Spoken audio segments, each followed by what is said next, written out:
I'll tell you something very interesting about Amazon. I know I learned from Mike that, Mike, you got to keep a laptop.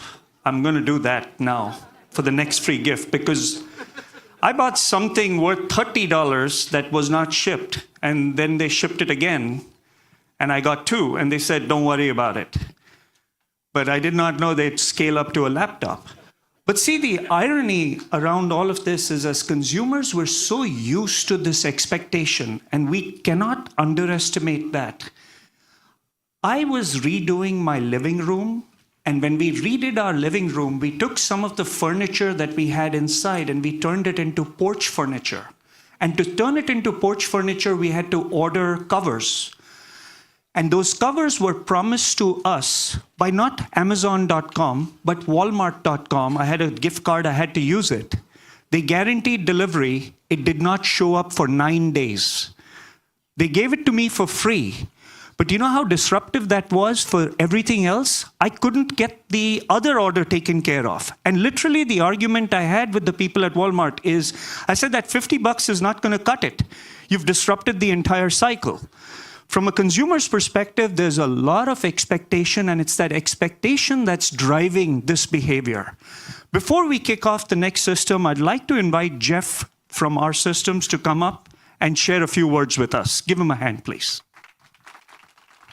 Thank you. Thank you.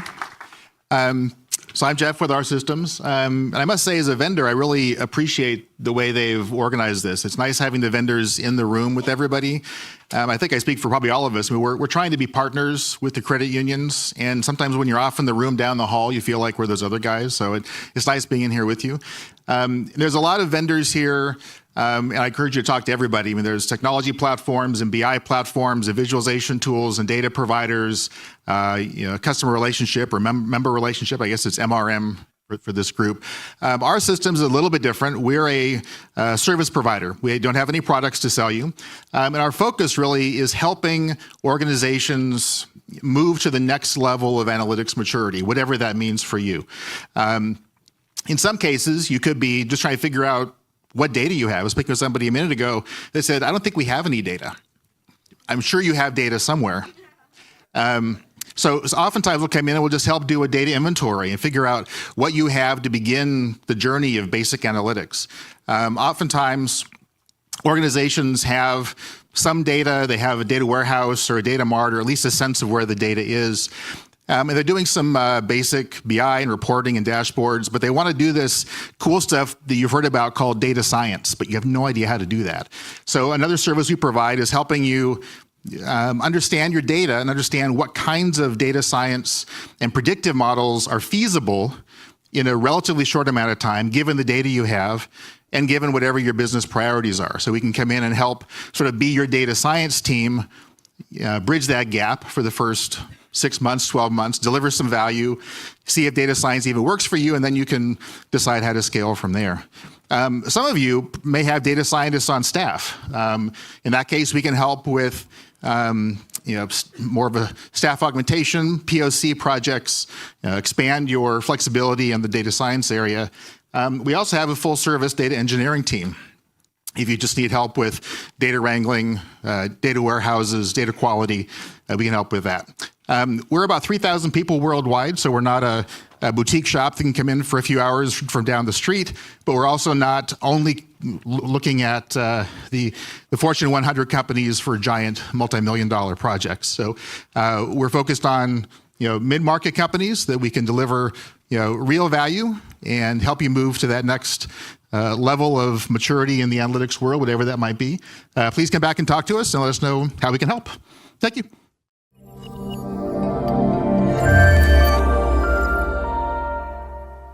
Well, good morning, everyone. I'm Dale DeVaz. I'm a CULytics community chair, as you may remember from yesterday. We have got an awesome panel today to talk about membership analytics. And this is a topic that I think you're really going to get a lot out of because it's how we slice and dice the data around our entire memberships to get key insights that drive our business. And we have got three really great practitioners practitioners of analytics with us today to look at 3 different ways we approach that problem, and it should be really great. The first one up is going to be Steve Simpson. You got a sneak peek of some of the work that he's doing at a $9 billion Suncoast Credit Union. He's the VP of Strategy and Innovation there. He's going to be talking about engagement analytics, engagement metrics, and how members engage his credit union. Some really great best practices for you to take home from that session. Second up, Brian Lay is CEO of a company called Alpha Rank out of the Bay Area, and he is doing some very fascinating work on how member networks form and how we can measure and understand member networks and using financial transaction data, a very interesting experimental area in analytics there. Finally, Khosrow Hasibi is Chief Data Scientist at our Platinum Partner sponsor here, our Systems. They're, of course, a global institution helping institutions with analytics, and he's here going to share some of their insights about attrition analytics. Thank you very much, Dale. I am with our Systems, and I will be talking about one of this is an example of a classic or traditional use case of predictive analytics. And tomorrow we have a workshop that, all of this is a kind of like on the predictive analytics and advanced analytics is new to credit unions, but it's a 30-year-old story. And I have spent all of my life and education in machine learning. Oh, I'm sorry. And working with big banks or big institutions, they have been exploring and using this stuff for more than 2 decades.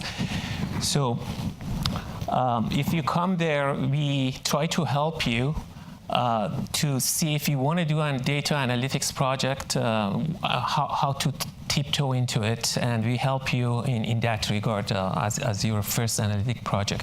What use case should it be based on the data you have? So that was advertisement for the workshop tomorrow. So this prism that you see here, I've been showing this for a long time. Everywhere I have been, every clients we have had in previous life and in my new job. The things that have changed in last 20 or something years is that the variety of data, the volume has increased. So now we have their images, videos, we have speech, we have audio. People, I think, talked here about how the technology is changing the home and everything.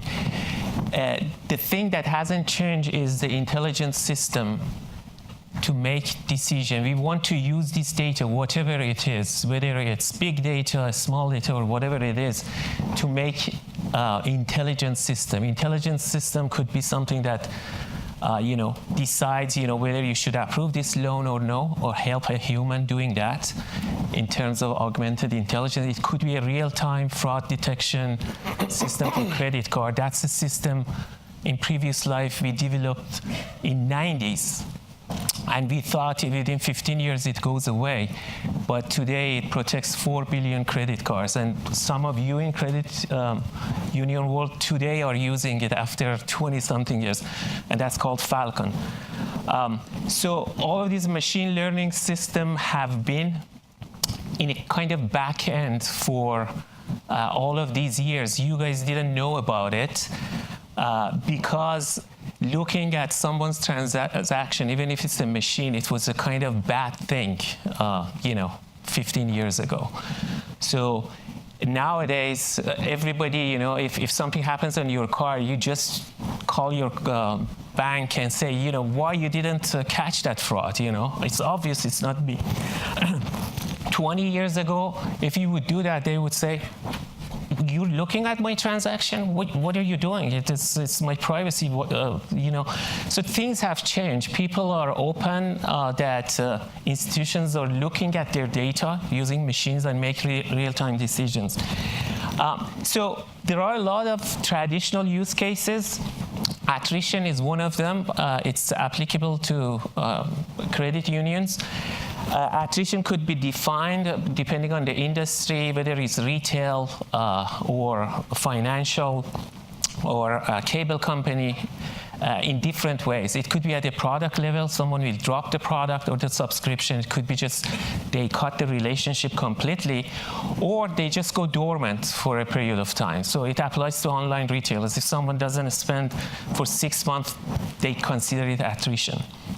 And a lot of these systems are score-based. So you generate a score very much like FICO or a Falcon score or other internal scores you may have or external scores that you use. And they are predictive. The attrition score will be developed based on the behavioral data and all the data that you have.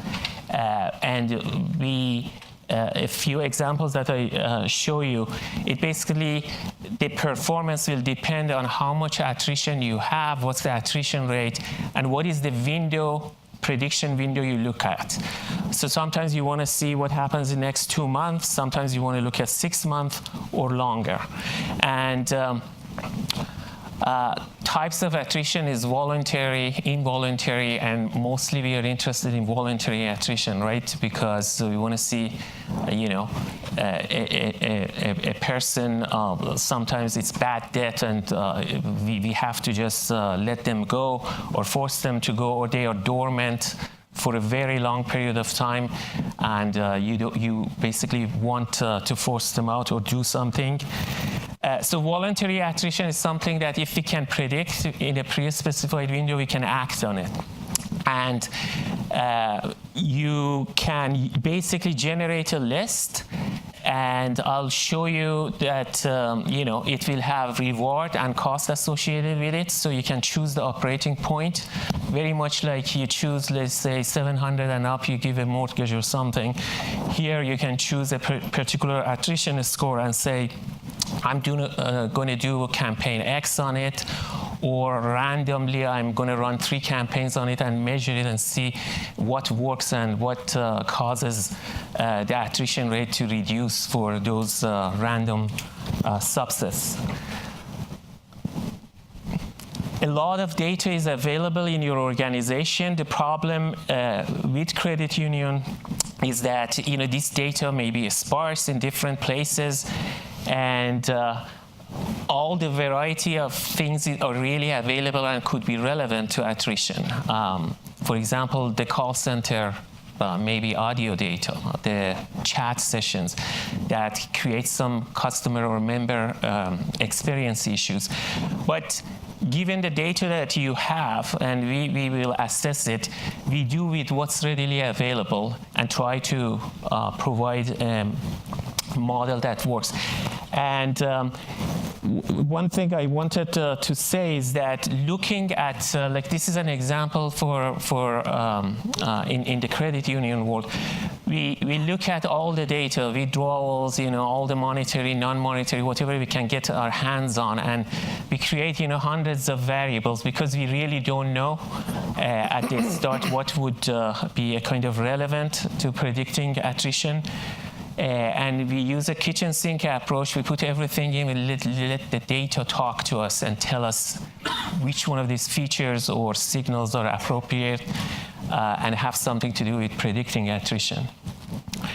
The end result is that basically we go and pull this data and transform it, and we build something we call customer DNA or customer signature, which basically portrays the kind of behavioral activity for a customer at very detailed level. And it has multiple uses. So you can build an attrition data set for a training attrition model, or you can use it for bankruptcy score, you can use it for delinquency, you can use it for a lot of propensity models, what would be the next product. So it has a lot more advantages building that customer signature. One of the uses is building the attrition. And after you build the model, it's very much like FICO score. So there would be a cost and reward associated with each score. For example, here, if you look at the orange line, it's the top 5% of attrition score for a kind of situation that attrition rate is very low. It's kind of nail in the haystack kind of situation. And the detection is the reward. That's like 40% of your attritis you get at that 5 percentile at the top of the score. The cost is the hit rate, which is 10%.